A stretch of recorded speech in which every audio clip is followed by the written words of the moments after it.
Olá, este é o primeiro programa de uma nova série da Univesp TV, Literatura Universal.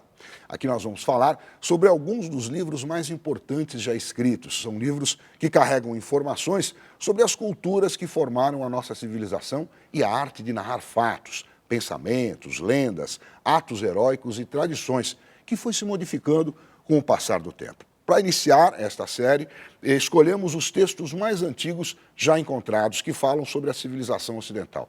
Neste e no próximo programa vamos falar sobre a Ilíada e a Odisseia, poemas atribuídos a um narrador chamado Homero.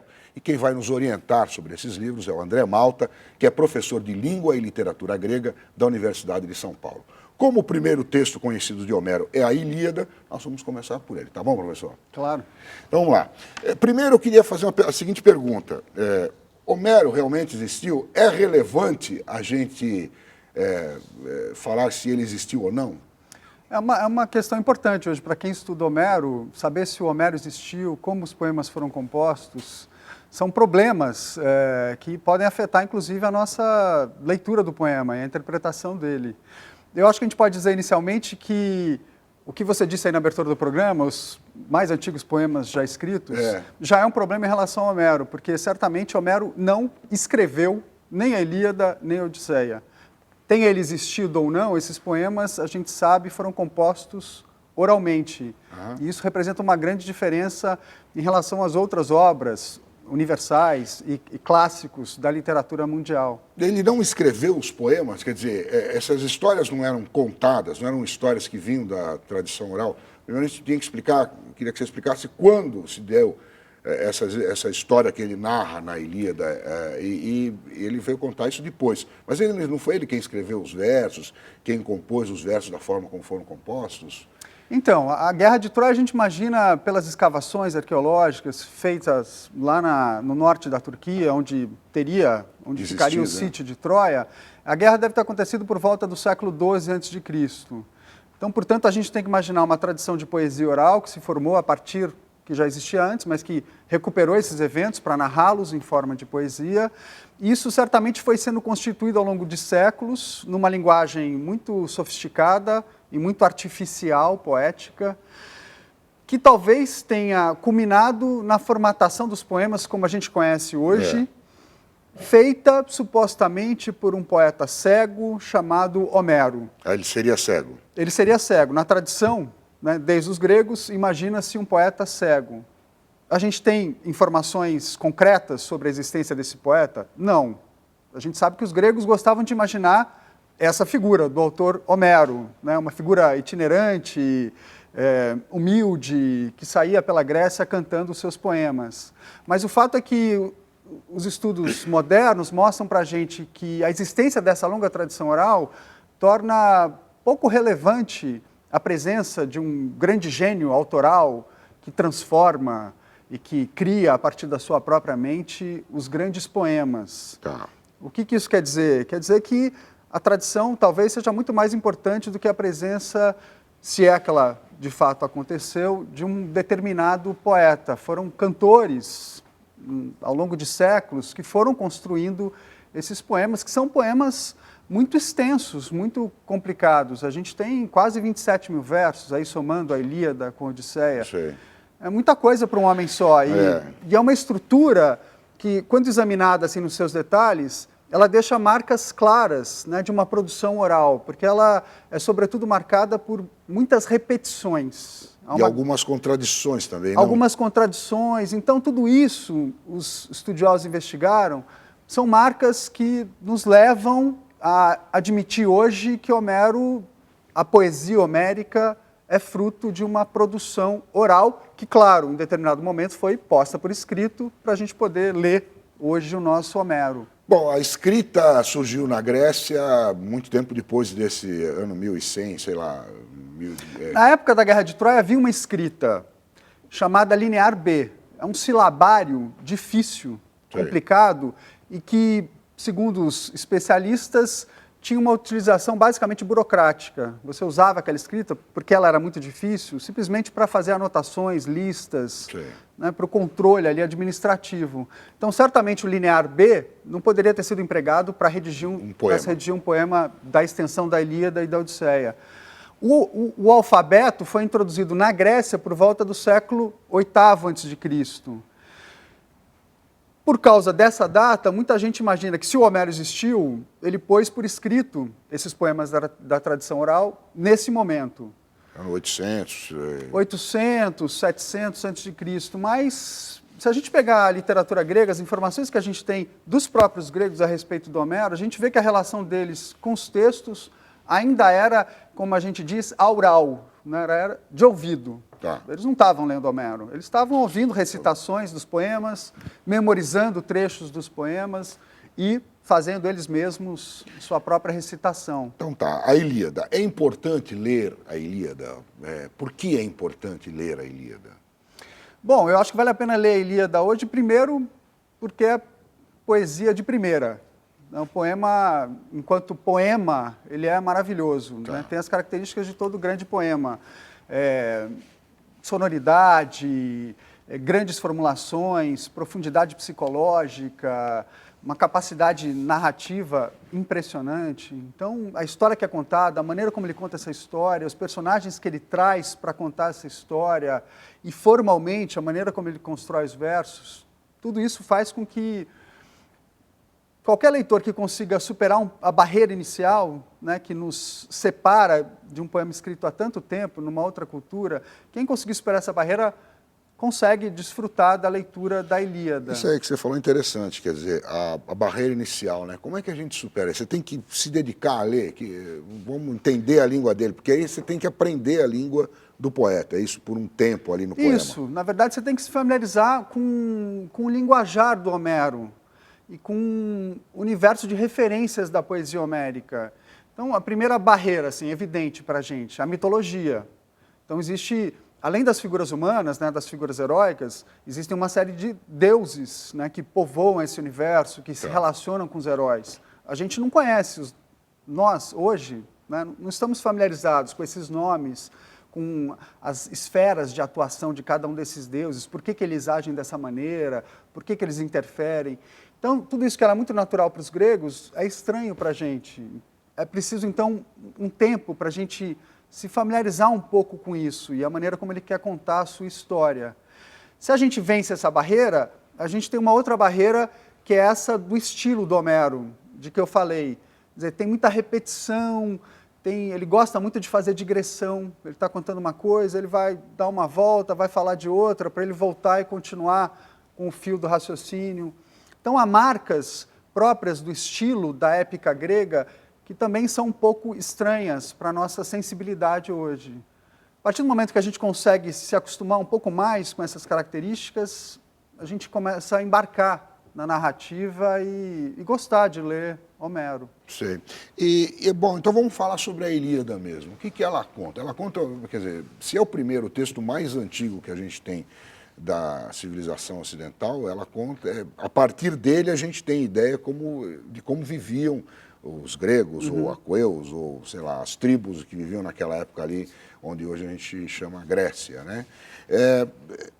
Fala um pouquinho sobre o poema, o que ele conta, qual é a história dele? O poema ele é bastante simples, a história, apesar de ser um poema muito longo, em 24 cantos, ele tem uma história muito simples. O Homero basicamente quer contar o que está acontecendo no final da Guerra de Troia. A Guerra de Troia durou 10 anos. Os gregos sitiaram essa grande fortaleza na Ásia por causa do rapto de Helena. Então, foi esse o grande crime que desencadeou a guerra. Então, vamos explicar melhor essa história da guerra, né? Quer dizer, a história da guerra a gente sabe não só pelo poema, mas por outros achados arqueológicos, enfim, outros textos encontrados, né? Então, quer dizer, a guerra teria se dado por conta do rapto da filha de um rei grego, aqueu. A mulher do Menelau. A mulher do Menelau, Helena, era considerada a mulher mais bela de todas, né? uma mulher belíssima, inclusive muito tem uma história sobre a mulher mais bela de todas, a história de um pomo que uma deusa teria dado. Enfim. Esse seria o acontecimento imediatamente anterior ao rapto. O Paris, que é o jovem troiano. Né, o irmão do Heitor, o filho do Príamo, o Paris teve que, num determinado momento, fazer uma escolha entre 3 divindades, Hera, Atena e Afrodite. Qual que era a mais bela? Tá. Ele acabou escolhendo Afrodite. O que representa a escolha da Afrodite? Afrodite é a deusa do desejo sexual. Significa que a vida do Paris vai ser marcada pelo desejo sexual. Então, com base nessa inclinação que ele tinha, por isso, ele acaba levando embora essa mulher extremamente atraente, que era a Helena, no momento em que ele está sendo hospedado pelo Menelau, esposo da Helena. Eles foram fazer uma visita para o Menelau. Ele foi fazer uma visita para o Menelau, ficou na casa do Menelau e acabou levando a mulher do Menelau embora. Então, isso, no universo grego, isso em qualquer universo, mas no grego, sobretudo. Não sei tão longe. Né? Isso justificava uma guerra de 10 anos e a morte de milhares de homens. Então, quando começa a Ilíada, isso tudo está lá atrás. Já rolou, já aconteceu. O Homero não vai começar falando disso. Ele narra o finalzinho da guerra. Ele narra menos de 2 meses no final da guerra, no último ano da guerra. Então, o poema já começa aí. Essa é uma grande sacada do poema. Ele perceber, o Aristóteles na Poética, ele elogia muito Homero, porque ele diz que Homero não quis contar toda a história da Guerra de Troia. Ele poderia ter contado desde o julgamento de Paris, ou do rapto de Helena, até a destruição de Troia. Mas o que ele faz? Ele deixa a destruição para lá, a gente não vai saber como é que Troia é conquistada, ele deixa o rapto para lá. Ele não conta o fim da história. Ele não conta. Ele simplesmente pega uma briga entre o Aquiles e o Agamemnon. Aquiles era o principal guerreiro grego, o Agamemnon era o chefe do exército. Ele pega uma briga dos dois por causa de mulher. A partir dessa briga, ele vai contar as desgraças que acometeram o exército grego e termina a história falando disso. A gente não vê a morte do Aquiles, a gente não vê destruição de Troia. Então, nada disso é contado diretamente por ele. Por que isso é interessante? Por que ele conseguiu fazer um grande poema eliminando esses elementos que a gente gosta tanto de ver hoje? Se a gente pegar o filme Troia, de Hollywood... Ou os filmes, né? Ou os filmes, mas o mais recente, ele quer contar tudo. Ele vai contar desde o rapto de Helena até a destruição de Troia. O Homero percebeu que se ele se concentrasse numa pequena ação, que dura menos de 2 meses, ele poderia conseguir aprofundar essa ação, contando menos coisa, e ao mesmo tempo fazer referências, muitas alusões a esses outros episódios. Tanto ao rapto de Helena, quanto à destruição. Ele faz referência a esses... Ele faz. Então, o poema, em momento algum, esquece do rapto. O rapto está presente lá a toda hora. E, em nenhum momento, ele deixa de nos indicar que Troia vai cair, né? Que os gregos vão conseguir vencer essa guerra. Mas ele não quer falar diretamente disso. O que ele quer falar? Da briga do Aquiles com Agamemnon, por causa de uma escrava. O Aquiles sai da guerra, como ele é o melhor guerreiro, os gregos começam a ir mal. O Agamemnon tem que voltar atrás, se retrata, quer se reconciliar com Aquiles diz que não vai voltar de jeito nenhum. No final, ele acaba mandando o melhor amigo dele, no lugar dele, o Patroclo. O primo dele, né? Ali no poema não, né? No poema não está... Não está como primo, não. Não está. Ele é uma figura um pouco mais velha que foi morar na casa dele, né? Foi acolhido pelo pai dele. Então eles cresceram juntos, são muito amigos. Ele acaba mandando o amigo no lugar dele, o amigo morre, é morto pelo Heitor, que é o principal guerreiro troiano. O Aquiles aí sim resolve voltar para a luta, mata o Heitor, e no final do poema, no canto 24, ele devolve o corpo, o cadáver do Heitor, para o pai, o Príamo, para ele enterrar o filho.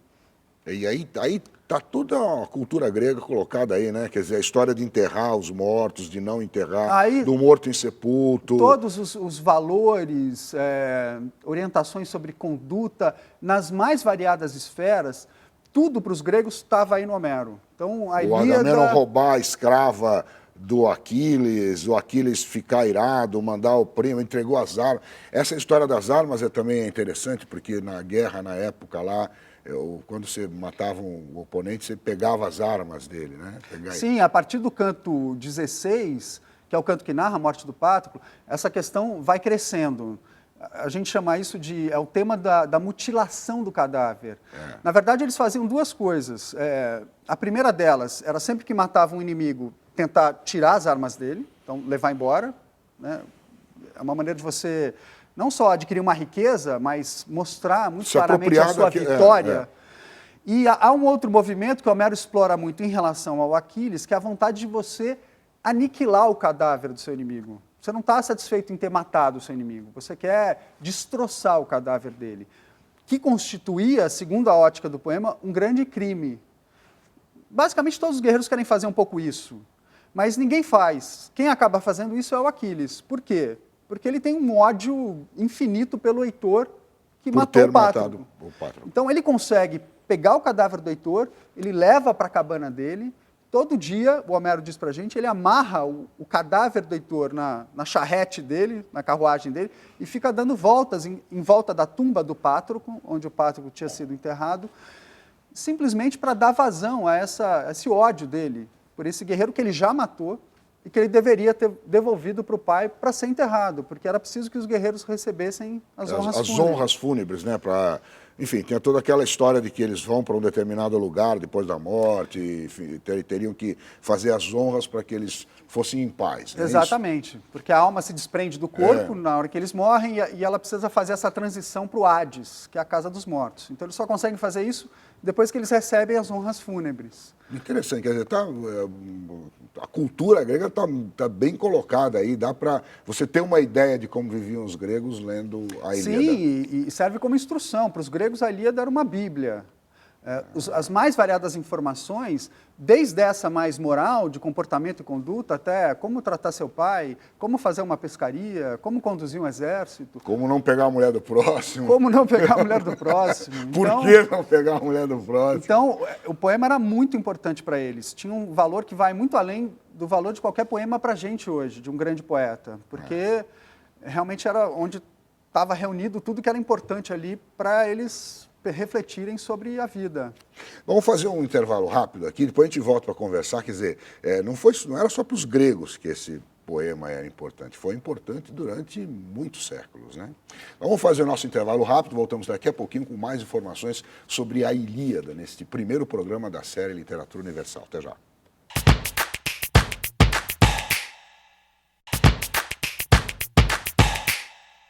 O programa Literatura Universal está de volta. Hoje estamos estudando o primeiro texto conhecido da literatura, da cultura ocidental, a Ilíada de Homero. Quem está nos conduzindo por esse estudo é o André Malta, da Universidade de São Paulo, da Faculdade de Filosofia, Letras e Ciências Humanas. Bom, André, a gente estava falando no outro bloco do programa que a Ilíada é um poema que atravessou o tempo, entendeu? Que trouxe a cultura grega, que era muito lido pelos gregos, era meio que uma bíblia para eles, né? Isso se atravessou séculos, é isso? O poema teve uma influência muito grande na antiguidade, direta.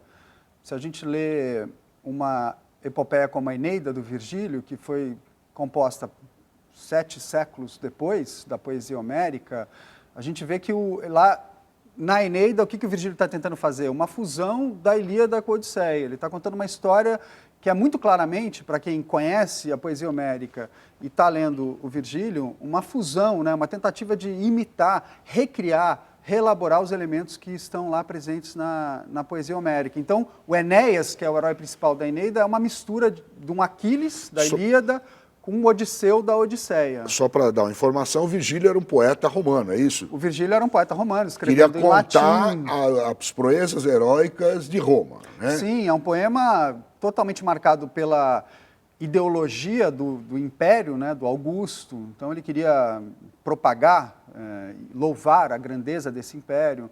É uma situação, é um contexto cultural, político totalmente diferente. Mas qual que é a característica dessa literatura produzida em Roma nesse período? Ela é totalmente influenciada pela literatura grega. Então, Se a gente pensar, né, que o poema do Homero sobreviveu 700 anos, que você está falando, né, até chegar em Roma e ele ser lido em Roma e falar, olha como os gregos eram ótimos, tal. E os romanos parece que se achavam descendentes dos troianos, né? Na verdade... E aí isso deve ter... Ele causava, ou seja, ele era importante por ter sobrevivido tanto tempo. Então, queriam que as histórias romanas sobrevivessem por tanto tempo quanto as de Homero, né? O Virgílio ele se aproveitou de uma informação que está presente na Ilíada, de que o Enéas é um personagem na Ilíada, ele é um guerreiro que luta do lado troiano. Ele se aproveitou de uma informação ali de que é evidente, está clara, explícita no poema, de que ele sobreviveria e daria continuidade à raça troiana. Ele pegou essa história e, através dessa permanência do Enéas, ele mostrou como a poesia dele também era uma continuação da poesia homérica. Ele amarrou Roma, a poesia... Então, ele fez uma ligação com base nessa visão de que Homero representava um modelo de poesia que deveria ser seguido. Ele conseguiu dar uma estatura e uma importância também à própria literatura dele, né, colocando-a como um fruto uma continuação dessa literatura homérica, escrevendo com o mesmo metro, né, do Homero, usando as figuras dos deuses, explorando a mesma... Só transformando os deuses gregos para deuses latinos. Exatamente. Então, o parentesco é evidente ali para quem está lendo o poema, né? Você perde muito da leitura da Eneida se você não conhece a poesia homérica, por causa das referências e da vontade dele de dialogar diretamente com o Homero. Mas aí, então ele misturou a Ilíada e a Odisseia, Ele que misturou a gente vai os dois estudar poemas. daqui a pouquinho. Ele misturou os dois poemas. E bom, mas essa influência continuou ao longo do tempo? Quer dizer, Homero... Ela continuou, ela diminuiu um pouco na Idade Média, né? Os autores clássicos foram colocados um pouco para escanteio. Ela voltou com o Renascimento, os autores clássicos começaram a ser traduzidos para as línguas modernas, e desde então é sempre uma referência importante. Eu acho que, se a gente pensar hoje no que é importante para a gente, como é que a gente deve ler esses poemas, o que eles trazem de interessante em pleno século XXI. O Homero não é mais a nossa Bíblia, a gente não está mais naquele meio cultural, a gente não precisa dessas orientações. Por que é interessante, então, ler Homero, além da grande poesia que a poesia homérica é? Eu acho que são duas questões principais. A primeira é a importância, digamos assim, do caráter trágico da Ilíada, falando especificamente da Ilíada. Tá. O que significa o caráter trágico da Ilíada? Que era tão forte já para o Homero, e eu acho que continua muito presente para a gente hoje. O caráter trágico é basicamente a nossa investigação sobre a figura do Aquiles. Quem que é esse Aquiles nessa história da Ilíada? Por que ele é trágico? O que significa ser trágico? Essas questões acabam todas levando a gente a pensar na responsabilidade pelas nossas próprias ações. O que a gente vê na Ilíada? Um Aquiles que sai da guerra porque se sente desonrado pelo Agamenon, depois ele decide não voltar, o amigo pede para ele lutar no lugar dele, ele deixa, um amigo acaba morrendo, ele se sente responsável pela morte do amigo. Então, o poema, a todo momento, está jogando com essas questões. O Aquiles deveria ter feito o que ele fez? Será que ele fez bem em sair da guerra? Será que ele demorou demais para voltar? Será que ele é culpado pela morte do amigo dele? Acho que essas respostas que você está perguntando, o próprio Homero lhe dá aqui num determinado momento do poema, né? Ele fala que por causa da ira do Aquiles morreram não sei quantos... Isso ele diz logo na abertura. Na abertura do poema, não é isso? Exatamente, ele provocou a morte de milhares de guerreiros, ele diz logo de cara. Canta, ó Deus, a cólera de Aquiles, filho de Peleu, Córela, que causou inumeráveis dores aos aqueus, precipitou no Hades, que é o inferno, almas e heróis sem conta, e os corpos lhes tornou empresa de cães e pássaros carniceiros. Não é isso? Isso. Ou seja, ele já julgou aqui o Aquiles. O Homero, eu acho que dá para a gente dizer que tem um pequeno julgamento aí. Mas, em geral, o que é interessante no Homero, a gente vê que o narrador, ele é bastante discreto, a gente diz. Ele é muito objetivo, ele está contando tudo o que está acontecendo, ele sabe, ele é onisciente. E, ao mesmo tempo, ele vai dando espaço para os personagens se manifestarem, né? O número de versos dedicados a falas de personagem na poesia homérica é maior do que o número de versos em terceira pessoa. Né? Os versos... que ele conta, né? Eles mais falam do que ele conta. Eles mais falam do que ele conta. E qual que é o resultado disso? É que a gente fica com muitos pontos de vista. A gente fica com as opiniões e as visões dos personagens e pouca interferência do narrador para nos orientar nesse julgamento do que está acontecendo. E ele explora isso magistralmente em relação ao Aquiles, porque o Aquiles é o personagem que mais fala no poema, e o que ele expõe do Aquiles para a gente? Essas questões, essas dúvidas. E, basicamente, as dúvidas dele se baseiam na relação que ele tem com Zeus, que é o deus principal, né? Zeus é o manda-chuva, é quem determina toda a ação do poema. Ele é uma espécie de narrador acima do narrador, porque ele sabe de tudo também, e dentro da história é ele que determina para onde ela vai. Então, o Aquiles, com a visão dele de herói, que é mais limitada, que a de Zeus, que é uma divindade, ele fica tentando compreender o que Zeus está querendo, para onde ele está indo, até que ponto as ações dele batem com o que Zeus quer e até que ponto não. É isso no poema que confere a ele esse valor trágico. O que é o trágico, em poucas palavras? É esse conflito entre você achar que você pode fazer o que você quer fazer e que você é responsável, decide livremente as suas ações, e ao mesmo tempo você sentir que elas estão mais ou menos já determinadas por uma força superior que você não controla e que está jogando um pouco com você, como se você fosse um boneco. O Aquiles é esse personagem na Ilíada. Ele é o grande guerreiro que acha que pode fazer o que ele bem quiser e tem Zeus. Porque é poderoso, porque é poderoso, ninguém o vence na batalha. E porque Zeus banca o que ele quer. E por outro lado, ele perceber que não, as coisas não são bem assim, parece que eu me perdi, achei que estava indo para um lado e estava indo para o outro. E a morte do amigo é o sinal claro no poema de que alguma coisa estava errada. Ele estava indo muito bem, confiante, achando que o caminho era aquele. Quando ele provoca a morte do amigo, ele começa a pensar se Zeus não queria uma outra coisa em relação a ele. Então isso é muito forte no poema, e é uma questão para a gente ainda hoje, quando a gente lê o poema. A gente sente isso de maneira muito aguda, para além das questões culturais, das referências de um contexto específico da Grécia Antiga. Eu acho que esse é um dos elementos que responde pelo valor do poema ainda hoje. Então você falou na questão de Zeus, mas Zeus também deixa a coisa um pouco rolar, ele também usa os outros deuses, né? Que estão abaixo dele, e vou deixar aquela deusa fazer isso, aquele deus fazer aquilo, e ele meio que saboreia. Se você fizer um panteãozinho, desenhar ele a partir do que Homero conta, você vê que Zeus deixa a coisa rolar para... Ele parece saber onde tudo chegará, não é isso? É verdade. Tem o que a gente chama de maquinário divino. Quer dizer, Homero está trabalhando com um plano, que é o plano terrestre, onde agem os heróis na guerra. Depois tem um outro plano, que é esse plano divino povoado de inúmeros e variados deuses. Então, eles estão interagindo a todo momento, esses dois planos, dos deuses e dos heróis.